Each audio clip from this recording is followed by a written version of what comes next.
Hello. It's been a while since I've been on here. What I want to talk about and show in a series of videos about who we are as people who actually own the land and own the government. It's been said, there's one brother that has a video clip on YouTube, which is absolutely correct and good, but because he's dealing with the history part, he's not dealing with the law part. So what I'm going to do is to show the connection. And I reached out to him to try to communicate with him to show him what he's missing as far as the law part. If you can look on the screen, you see Congress, debates, and proceedings. A record, see if I can make it bigger. The debates and proceedings of the second session, the 37th Congress. Now what this does, what this means is they had a hearing regarding who certain Black people were. And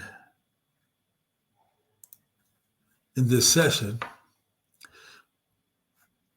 this is in the Congressional Globe. Before the Congressional Record, it was called the Congressional Globe. Debates and proceedings, second session, 37th Congress. And in this session, they were discussing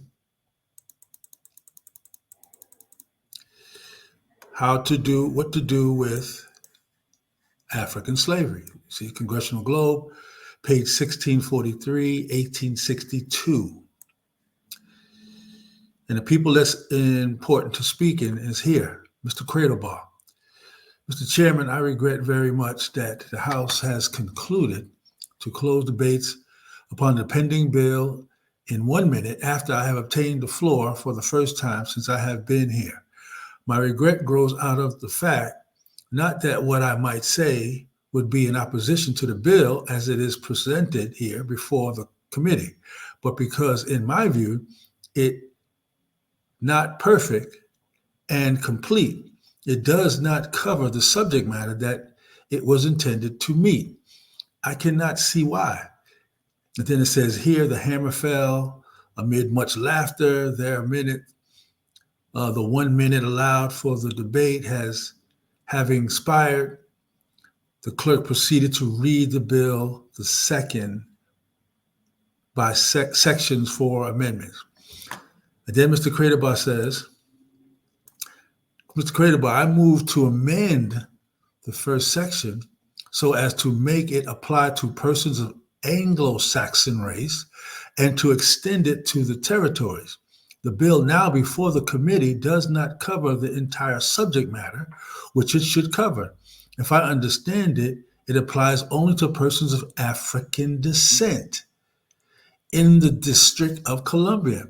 I think we ought to have some little consideration and regard for those white persons who are enslaved, and I think that our sympathy ought not to be confined to the District of Columbia.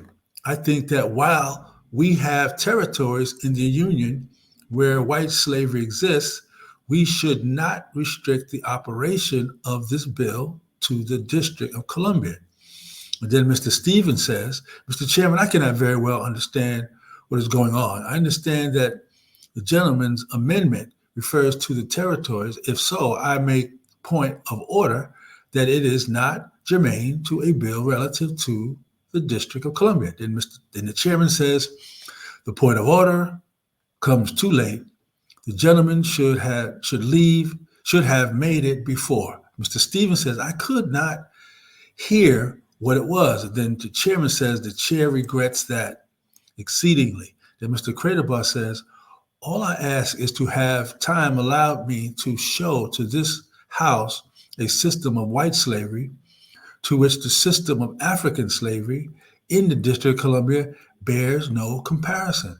I think that if there be anywhere in this republic slaves kept who have Anglo-Saxon blood in their veins, we should show some sympathy and regard for them, and not confine all our sympathy to persons of African descent.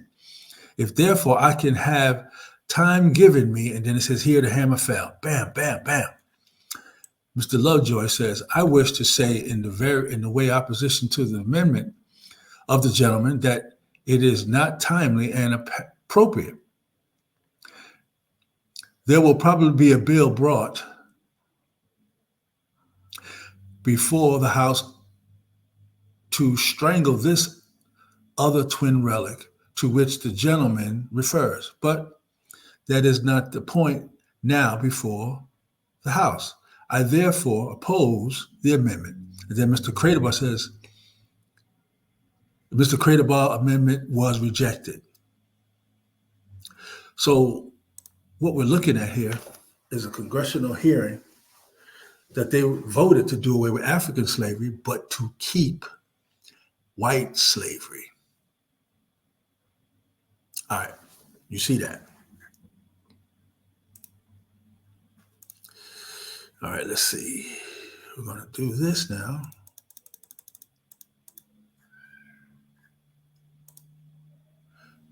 This is a copy of the Constitution.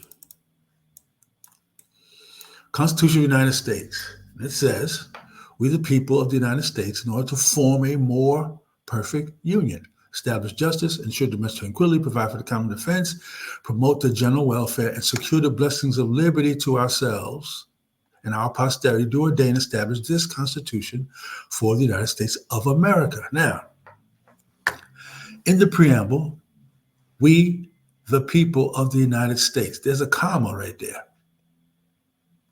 In order to form a more perfect. Now, if something's perfect, you can't make it less perfect. And if it's perfect, you can't make more perfect. You can't add to it to make it more perfect. So that phraseology doesn't mean to make it perfect. What it does mean, if there's something else, and we're going to look at what that is.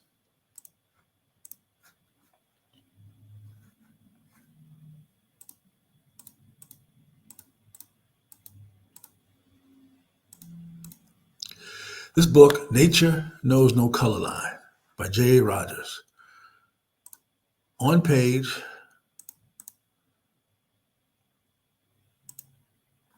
73, it says, Moor for Negro continued to be in general use in England until at least the 18th century. Nathaniel Bailey compiled the first English dictionary in 1736. Has Moor, M-O-O-R, M-O-R-E, Moor, which is the French, M-O-R-E, which is the Italian and Spanish. So the word M-O-R-E, according to the Nature Knows No Color Line, talks about the word more in this book, talks about the word more spelled M-O-R-E is the French and M-O-R-E and is the Italian and Spanish. All right, that's one. Now let's look at this.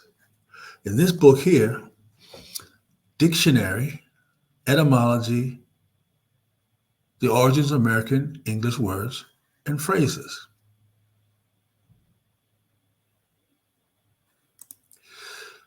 So now in this book,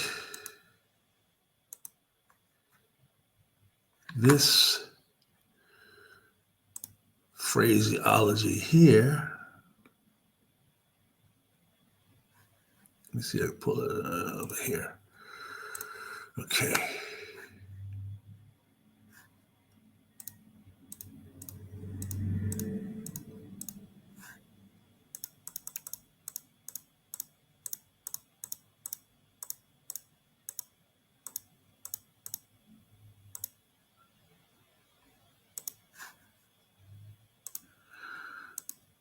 Yeah, in this book here, Ancient and Modern Britain,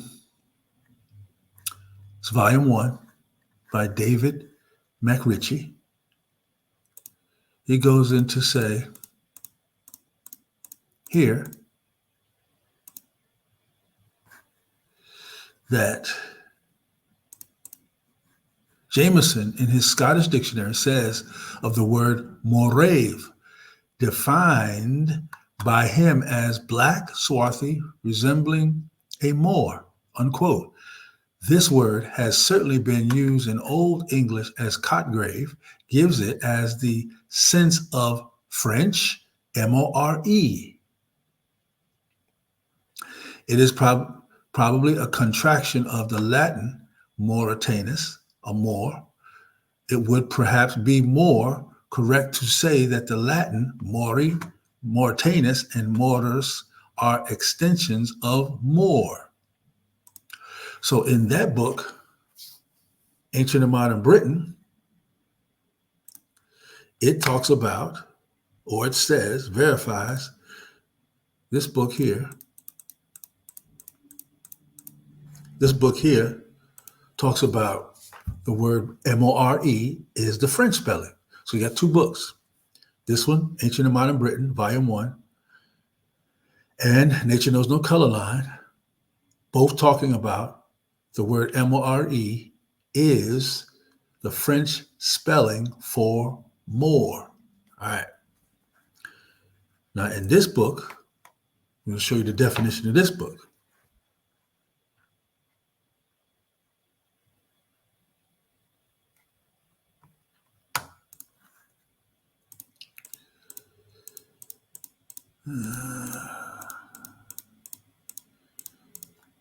Okay.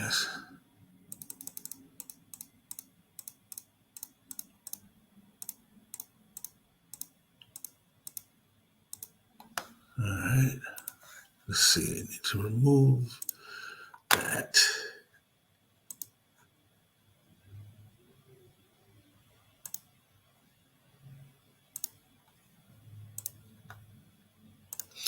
I hope you're making sense of this or understanding what I'm trying to get to you.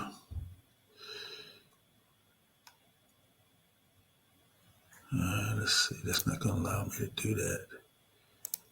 No. I have to pull it up this way.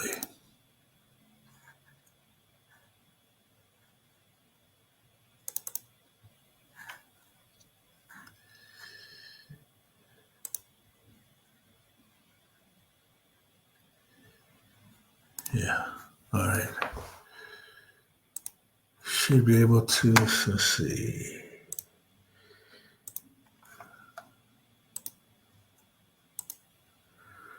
Yeah.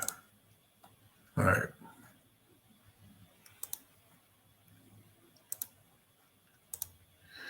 Now, as you see on this one,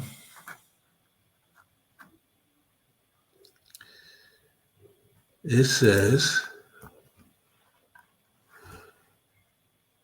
it's the definition of the word Moor.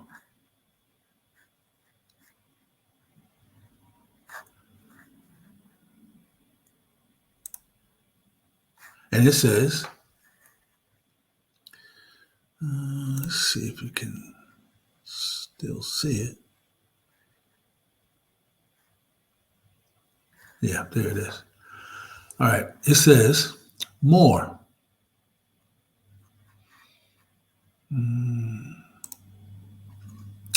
Moor, before 1393, Moor, M-O-R-E, borrowed from the Old French, Moor, M-O-R-E, later Mori, or directly from the medieval Latin, Moros, from Latin Marus, from Greek Maros, inhabitant of Mauritania, an ancient country in North Africa. From the Middle Ages through the 1600s, Moors were commonly supposed to be black or very dark in color, and hence the word is often found as a substitute for Negro. So the word Moor before 1393 was spelled M-O-R-E.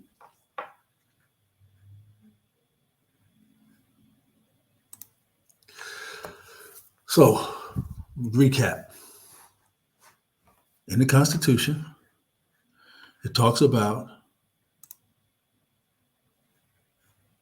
let's see, what is this? Yeah. In the Constitution, it talks about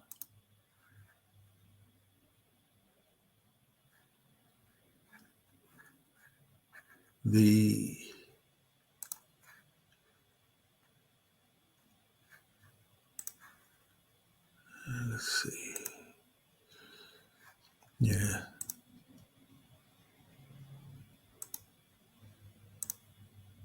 That's not the one.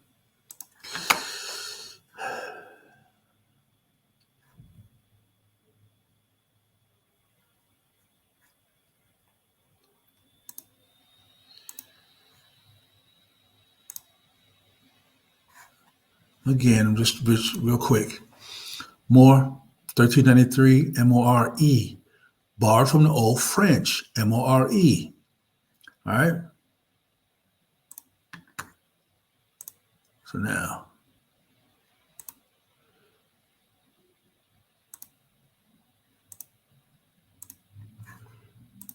here, in the Constitution, yeah.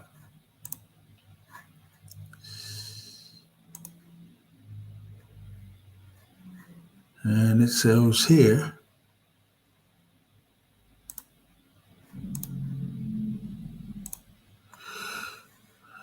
I'll just put it on the big screen. Oh. All right.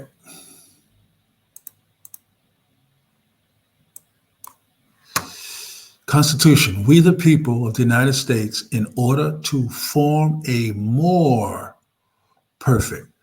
So now what that should add a different understanding, because it can't be perfect, and then you add to it to make it more perfect, and it can't be perfect and make it less, take away from it, make it less perfect. So this word, phrase, more perfect, means what we just read. Ancient modern Britain, that more, M-R-E, means is the French spelling for more. Nature knows no color line. Word M-R-E means more. So in the Constitution, it says, we the people of the United States, comma, in order to form a more perfect union. We establish justice. We ensure domestic tranquility. We provide for the common defense. We promote the general welfare. And we secure the blessings of liberty to ourselves. Who? The Moors who are of the United States. To ourselves and our posterity, the Moors of the United States. And we do ordain and we establish this Constitution for the United States of America. So you have two, United States of America. And the people of the United States are the Moors who are creating this Constitution and giving it to the United States of America. I didn't write that. That's in the pre-Constitution. So, to claim being Black or African American, you don't exist. If I'm French, I can take you to France. If I'm Italian, I take you to Italy. I'm German, I take you to Germany. If I'm Black, it doesn't exist. Or if I'm African American, where is that? If you know anybody from Africa, from the continent of Africa, they do not have ID that says Africa. They don't have a passport that says Africa. They don't have a driver's license that says the country, Africa. It's either Gambia, Namibia, Botswana, Congo, Ethiopia. They have identification from the country. They don't have anything that says African. So for the people over here in America, the so-called Moors, who also are the American Indian.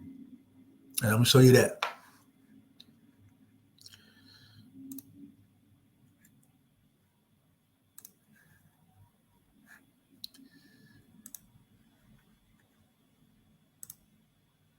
Again, just to recap real fast, we're the people of the United States in order to form a more perfect union. Establish justice, ensure domestic equality, provide for the common defense, promote the general welfare, and secure the blessings of liberty to ourselves and our posterity, the Moors of the United States, not the United States of America, because these are the people who created this, ordained and established this Constitution for the United States of America. All right? See that.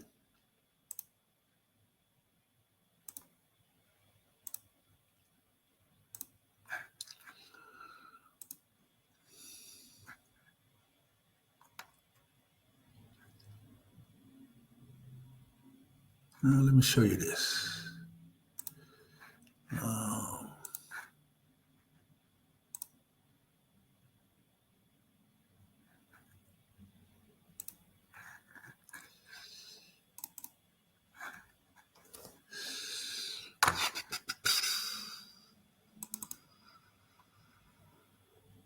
Yeah, I got that. All right.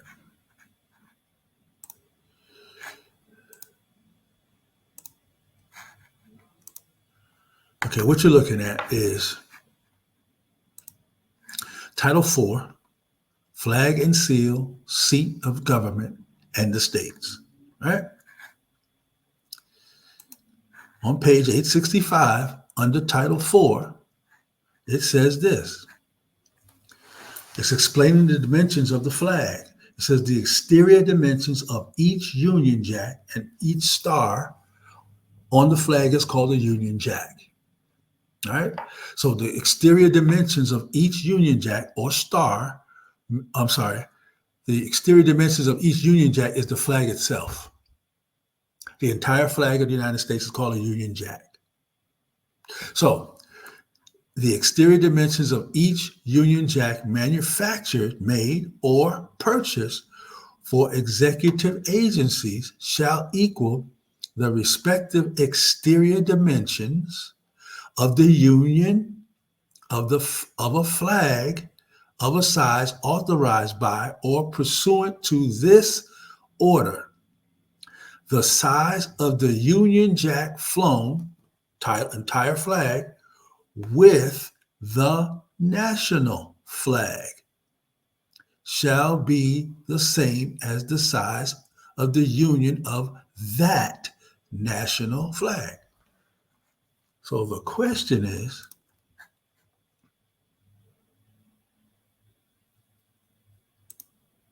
what is the national flag? Because you know the Union Jack is the 48-star flag with the 5-point stars, etc. That's considered a Union Jack. But this is talking about for United States Code, dealing with the flag and the seal. And it says,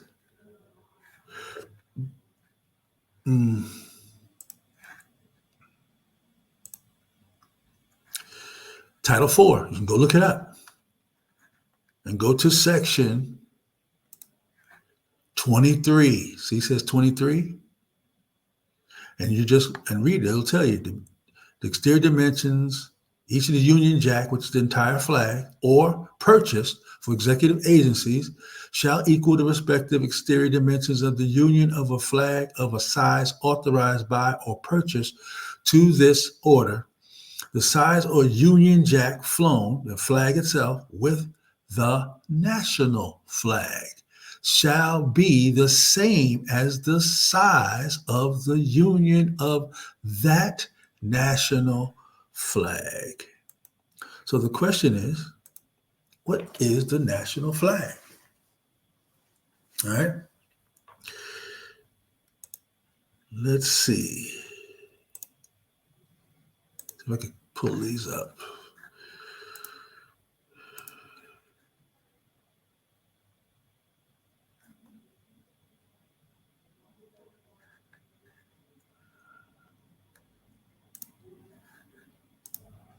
No, it's not letting me do it that way.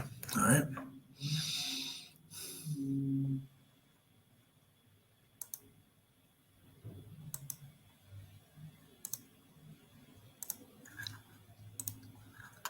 All right, here we go. All right.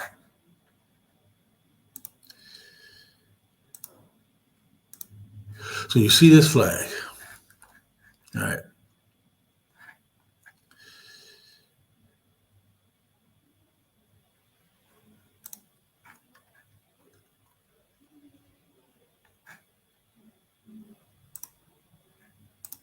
All right. If you look at the stars, this is 48 stars. 1, 2, 3, 4, 5, 6 that way. 1, 2, 3, 4, 5, 6, 7, 8. 8 this way, 6 down. 8 across, 6 down, which is 48. Over here, 1, 2, 3, 4, 5, 6 down. 1, 2, 3, 4, 5, 6, 7, 8. 8 across, 6 down. Again, 48. The difference is this type of stars. If you look at each star, the stars on this flag, which is considered and called the national flag in Title IV.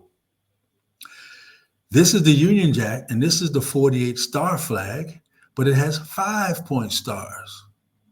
This has 48 stars, but it's 6-point stars. And the reason it has 6-point stars is because that is the original flag of the United States in the Constitution. We, the people of the United States, in order to form a more perfect union, dealing with the Moors, who are the original American Indians. So this flag, these are the two different flags. This flag was displayed a lot during World War I, World War II, all the way up until 1948. And it was taken out of circulation because then they added some more stars to it. But now understand, the entire landmass of the United States is only 48 states. If you look at a map, you're only going to see 48 states. Hawaii and Alaska are not physically a part of the original landmass. So that's why it's only 48 states, or 48 stars, or 48 states of the land. Because Alaska and Hawaii were contracted on paper to be a part of the Union.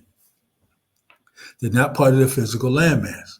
So the original American Indian, who are the Moors, owned the land, which is the 48 states, the upper 48 if you're in South America, and if you're in Canada, the lower 48. Canada and South America, all is being America. And the 48, or the United States, is in the upper 48. All right? Take a good look. This flag you're not going to find. This flag will be easy to find. This flag with these stars are on various types of videos, documentaries. I'm going to try to show you, if I don't get to it today, over time, that the flag does exist, and it's in various recordings and documents and videos, etc. So I'm just going to cut this right here today. This is enough, not to drag it out too long, so you can go back over this and look and see, because this is what's been hidden. This is who we are, etc. All right. So everybody, have a good day, and we'll be back soon.